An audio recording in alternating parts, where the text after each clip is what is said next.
Portchester Castle, Roman Saxon shore fort turned medieval castle, standing proudly on the Portchester shoreline for almost 2,000 years. Today we'll be covering a brief history on the site. There is still much to learn about this majestic monument.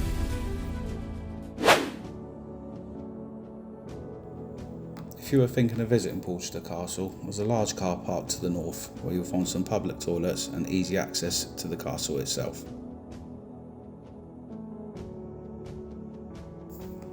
To the west of the castle is a smaller car park. Both of these are easily accessible from Castle Street with ample on-street parking also. Parking charges for reference. A short walk to the north you'll find the Cormorant pub. You'll find a great selection of food and drinks. It's the middle of winter at the moment, but they do have a great outside seating area that's always busy in the summer months. There are also several tea rooms in and around Portchester Castle. There's also a walk approximately 1 kilometre long that leads towards the castle, where you'll find an abundance of wildfowl within the north of the harbour. From October to March, look out for the dark-bellied brent geese bobbing along the water at high tides, and wading birds such as oyster catchers and redshanks.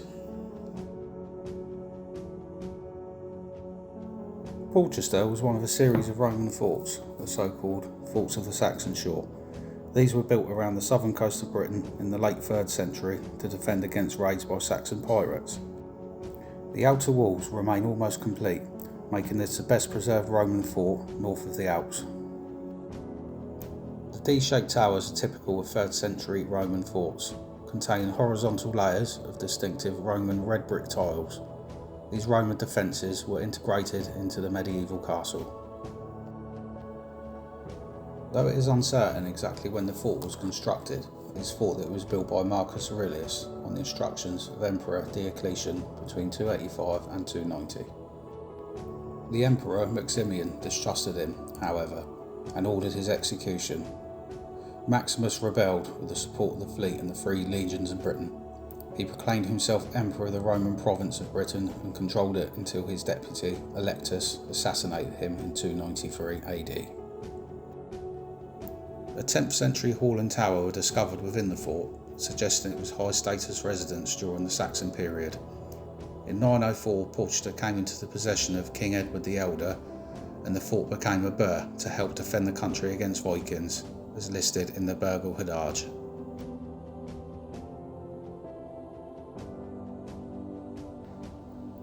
It is uncertain when the castle was built, although it was probably in the late 11th century.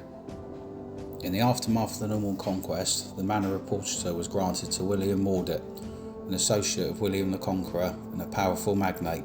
It was probably he who built Portchester Castle. The form of this early castle is uncertain, although Mordaunt was probably responsible for creating the inner ward in the northwest corner of the fort. At this point it would probably have been defended by a wooden palisade and moat, with the original Roman stone walls of the fort acting as defence of the outer bailey. Mordaunt died in about 1100 and his property passed on to his son, Robert Mordaunt, who died in 1120. Although the castle was still unrecorded in this period, it was probably at this point that it was rebuilt in stone. The evidence for this is that the stonework of the castle is similar to that of St Mary's Parish Church, which was built in the 1130s in the Outer Bailey. Other buildings would have been planned for the priory, although almost no trace of them survives. As a community moved to a new site at Southwark between 1147 and 1150, the buildings may never have been completed. The earliest extant reference to the castle is in a grant from 1153, which Henry Plantagenet, later King Henry II, granted the castle to Henry Mordaunt. Regardless, when Henry ascended to the throne in 1154, he took over possession of Portchester Castle. It would remain in royal control for several centuries. More records survive the castle's period as a royal fortress than the previous period. The royal accounts provide details of the castle's condition and structure. For instance, as only small sums were spent on the keep during the royal tenure, it is assumed that it was largely complete. And in 1183 the scrolls record that these were royal apartments separate from the keep. Henry II regularly visited Portchester, and it featured in his dispute with Thomas Becket. It was here that Henry met with Bishop of Evreux, who spoke on Becket's behalf. The castle was also used as a prison for important people, such as the Earl of Leicester. When Henry II's sons rebelled against him with the support of some leading barons in the revolt of 1173 to 1174, Portchester was made ready for war. In preparation to defend the castle, catapults were made and it was garrisoned with 10 knights, later increased to 20. King John often stayed at Portchester Castle and was there when he heard of the loss of Normandy in 1204. The Forest of Beer is nearby, making Portchester a popular place for the king to stay recreationally. Portchester was also the departure point of missions to France in 1205 and 1213, as John tried to recover Normandy from Philip Augustus, the King of France. John's trips to France ended in defeat. After the sealing of the Magna Carta in 1215, John appealed to the Pope to annul it. As a result, his opponents were excommunicated in September. At this point, he laid siege to Portchester Castle and the rebels turned to France for help. The barons offered the throne to Prince Louis, the oldest son of the French king. Louis's campaign was initially successful and he captured London and Winchester before Portchester Castle surrendered to his forces on June 12, 1216. John died on the 19th of October 1216 and 9 days later his eldest son was crowned king. Louis's fortunes took a turn for the worse and Portchester Castle was recaptured in the spring of 1217. There was a stalemate between Henry III and Louis until the English victory at the Battle of Lincoln on the 20th of May. After his supply lines with France were cut in August, Louis was bribed to leave England. Henry tried to recapture Normandy, which was lost by his predecessor, until conditions in England forced him to abandon them in 1259, and Portchester was a frequent departure point for troops on campaign. For most of the century, little attention was paid to the castle's defences. However, towards the end of the century, a wooden tower was built to reinforce the Eastern Roman War during the reign of Edward II. A French invasion was anticipated and Portchester garrisoned. The Crown spent a whopping £1,100 repairing and reinforcing Portchester Castle between 1320 and 1326. The buildings of the inner wall were remodelled and the outer gatehouses extended. Despite the extensive work undertaken by Edward II, a survey of 1335 recorded that many of the castle's buildings were in a ruinous state, and the south wall of the Roman fort had been damaged by the sea. Although he infrequently stayed at Portchester, in June 1346, Edward III assembled his 15,000-strong army before leaving for France on the campaign that ended in victory at the Battle of Crecy. Further work was carried out in the 1350s and 1360s when the domestic buildings within the castle were reordered and the seawall was repaired. Between 1396 and 1399, the royal apartments that stand today, albeit in a ruined state, were built for Richard II under master mason Walter Walton. In the 15th century, the nearby town of Portsmouth, some 6 miles away, grew to become a significant economic centre and an important port. It took over from Portchester as a place of military importance and the castle entered a period of decline.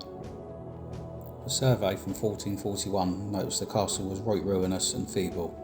Despite its state, when Margaret de Anjou, wife of Henry VI, landed in England in 1445, Portchester Castle was selected as her port of arrival.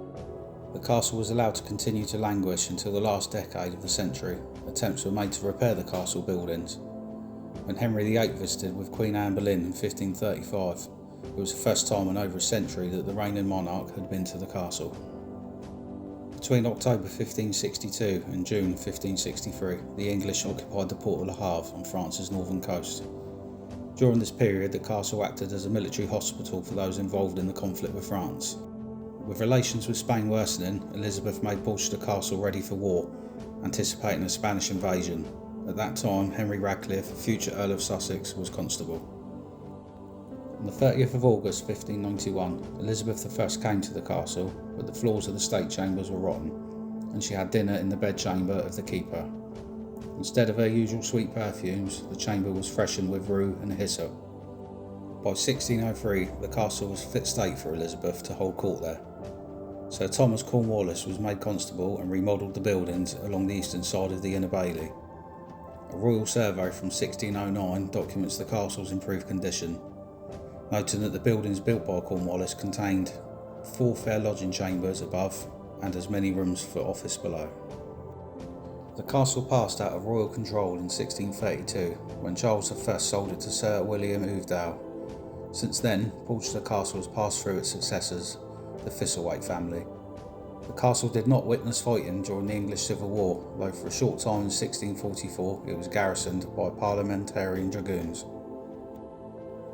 One of the roles castles commonly filled was that of a prison. From the late 17th century onwards, this became Portchester's most important function. In 1665, 500 prisoners from the Second Anglo-Dutch War were held at the castle.